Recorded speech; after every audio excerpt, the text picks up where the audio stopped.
Hey guys, welcome to another video. So today we'll be reviewing Aston Villa, 19th in the Premier League on 25 points.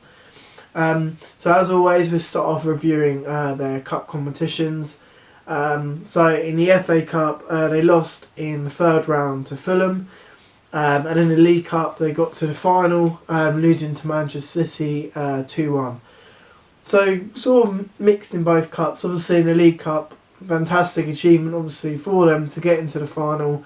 Naturally they did play very well in the final. Obviously, Man City got two sort of quick goals, and everyone thought, oh, here we go. But actually in the second half, Aston Villa did actually play very well. Obviously got their goal, and they actually looked they were the better team, and they were lucky not to force it into extra time. But it shows maybe a cup run can sort of benefit the squad, boost morale, that kind of thing. So yeah, very good on Villa's half. Unfortunately, just came up short getting runners up, but very good in that sense. The FA Cup obviously went out in the third round to Fulham, Championship side. I think with that, obviously they did a lot of changes. It was around the FA Cup third round is always scheduled when there's a lot of games in the Premier League. A couple of days before you've had a Premier League game, you play the FA Cup game, and then you have a Premier League game, and a few days later or something like that. So there's a lot of changes. It maybe necessarily wasn't one of Villa's priorities. Maybe, obviously they're in a relegation zone. They've got more important things to worry about, and maybe a bit of complacency again. Maybe they thought they were going to get past Fulham pretty easily. But they didn't, and they got knocked out of the FA Cup. So mixed results in both cups this season for Villa. Obviously a great achievement to get to the final in the League Cup and finish runners up. So overall with Aston Villa this season, obviously they came up through the playoffs last season, beating Derby. And obviously they had spent quite a lot in the Championship, and obviously if they hadn't gone up there would have been definitely a lot of financial repercussions for Aston Villa, in terms of they probably would have been breaching financial fair play rules in the Championship with the amount they had spent. So obviously it was quite a tense match, their match against Derby, but ultimately they came out on top and they got the promotion that the Villa fans craved. Now obviously in the lead up to the season they were spending quite a lot, and they got up to spending over 100 million, which everyone was saying, oh no, it's Fulham Mark II, because obviously a few seasons ago Fulham spent over 100 million and then they went back down to the Championship. But Villa were doing it, and you were looking at the players they were sort of bringing in, and you thought actually it might actually be better than Fulham, with the players they're bringing in. There have been some poor ones, but there have been a lot more better ones than Fulham did. I think obviously it is still a massive risk, obviously spending that amount of money as a newly promoted side. You look at the two others, and Norwich haven't really spent that much. They've sort of kept what they've got from getting promoted. And you look at Sheffield United, they spent a little bit, but not mass amounts. They're only massive spending on one player was Sanderberg in midfield. I think he was about 15 to 18 million roughly. So obviously Villa spent a lot. So there was pressure on obviously the manager to Dean Smith to get all the signings working and that kind of thing. But you looked at sort of signs you're bringing in, you thought, okay, sort of experienced. They weren't sort of young and sort of upcoming players. They were sort of experienced. One sort of player that was a massive signing in my opinion. Obviously in their promotion season he was on loan from Bournemouth, but they made it permanent, was Tyrone Mings. Very, very good signing for them. Obviously defence has been a massive issue for Villa this season in the Premier League, but even though they have conceded quite a lot, they look a lot stronger when Tyrone Mings is there. Unfortunately, haven't quite found a partner for him to get a sort of formidable centre-back partnership yet, but definitely when he's there, it's a lot tougher to sort of get through Aston Villa. Obviously, as well, they signed obviously Wesley, their forward, the Brazilian forward. He's actually quite a decent player. You know, he at the start he was quite slow, but you always when you sign sort of players from abroad, I'm not saying the Premier League is the best league, but you know it's certainly the play is that bit quicker. You know, 2 paces quicker, or 3 paces quicker than the other leagues. You know, you don't get time to have 3, 4, 5 touches. You know, it's 2 or 1. You know, obviously it's a lot more physical. 100% in my opinion, it's a lot more physical than the other leagues. You don't get, you know, as many, you know, players rolling about on the floor. You still get a lot of it, but you know, not as much as you see like Liga and with Neymar always, and the Liga, you know, with the Barcelona, Real Madrid, that kind of thing, Atletico. You know, you don't see as much of it because it is physical and people expect it. You know, when there is a hard challenge, you know, most of the time, but unfortunately not as high as it should be. The players get up and carry on with it. But, you know, that's sort of a gamesmanship and that's a completely different thing. Anyway, so obviously Wesley had to get used to sort of the physical side of it. And then he started getting a few goals, which, you know, and he's playing well. They brought in, obviously, Trezeguet, who obviously played well in the World Cup with Egypt, or the Euros, sorry. And, yeah, he looks pretty decent. And obviously, as well, they struggled with sort of their keeper, but they've got Pepe Reina in now, who obviously he's been very solid with obviously when he was at Liverpool. He was a good shot stopper when he was at Napoli. And now obviously he's at Villa. He's okay, but unfortunately he's not the Pepe Reina of old. But they have got some other good keepers on the books at Villa. In the sort of Heaton as well, they've got there. So, you know, he's looking okay for Villa in terms of that. Obviously, as well, they've got the one standout player is Jack Grealish. And obviously, a bit like Zaha at Palace, he is better than their club. And as much as I hate to say it, being a Palace fan about Zaha, he's better than our club. And with Grealish, he's better than Villa. But if they manage to keep him, obviously he's going to see the season out with Villa. Obviously, if they stay up, they got a better chance of keeping him. Obviously, that goes without saying. If he obviously goes, then they've got to rebuild. But you know, having him in the team at the moment, especially when you're in a relegation dogfight as Villa are in, you know, it helps. And Grealish having a very, very good season, playing very well, and sometimes he's been carrying them. I think a Villa fan would probably agree with me. You know, certain games they've been playing poor, and you know, Grealish just pulled something out of the bag and got them the point, or maybe won them the game, you know, or got an assist, or put a good cross in, whatever.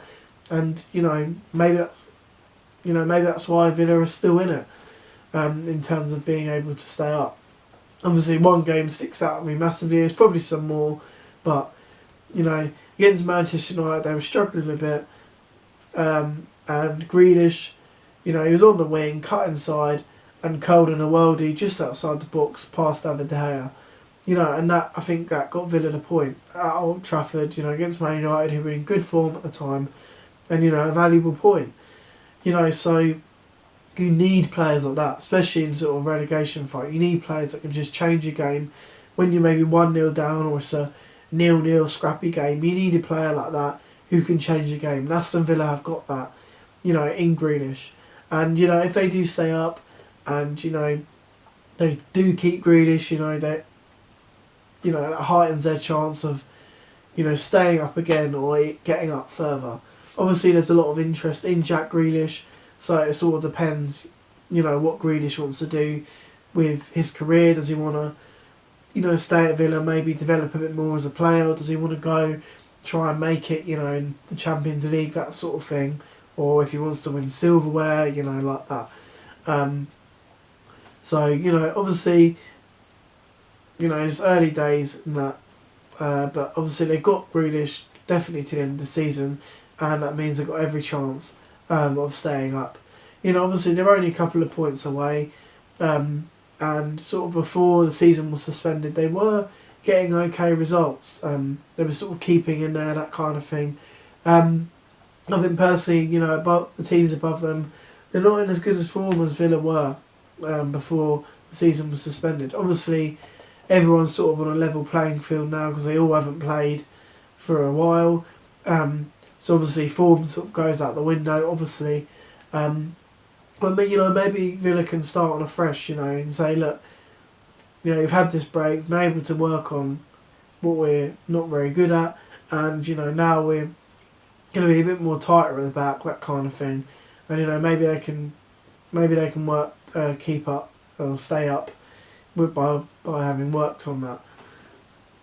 Obviously before the season got suspended, there was a lot of inconsistency, which is why obviously Villa are where they are. Obviously sometimes Villa would get a great result and you think, right, they're on a roll now, and then suddenly they would lose like 2 or 3 on the bounce.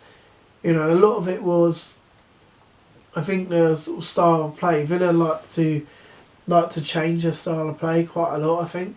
And obviously a lot of the play went through Grealish. So, a lot of teams are going, oh yeah, let's just put 2 or 3 on Grealish, and if they can't get to him, they're not going to be able to have that much threat as they would if they were able to get it to Grealish. That's where maybe Villa struggled a little bit, was having a plan B or C if Grealish was being kept out of the game.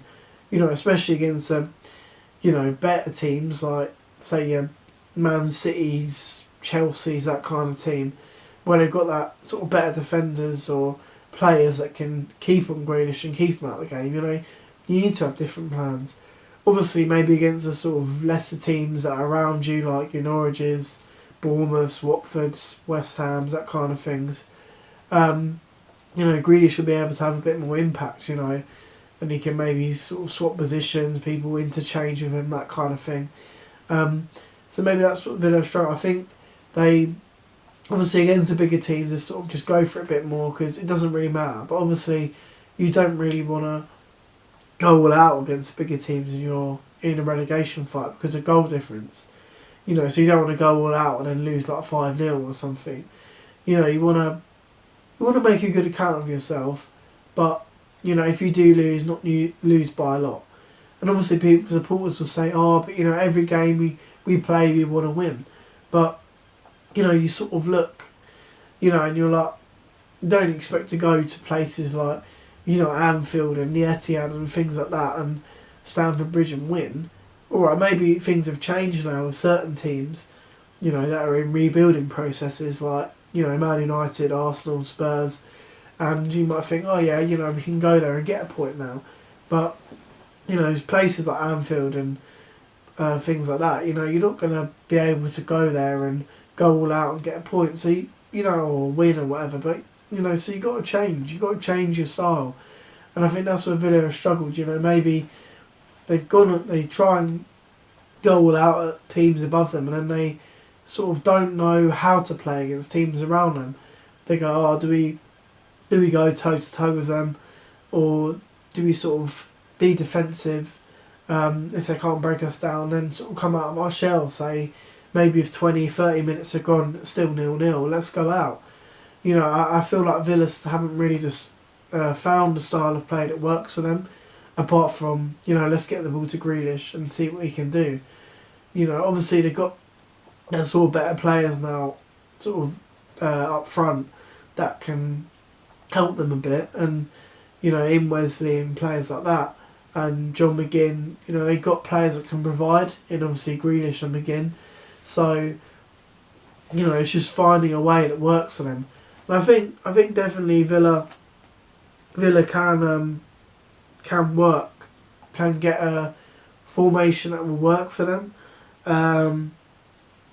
They definitely looked better before the season suspended. They definitely were playing better, and you thought before the season was suspended that it was possibly Villa that would get a run on, a run going and get out of the relegation zone. Obviously, as well, in the January transfer window, they signed a player called Samata.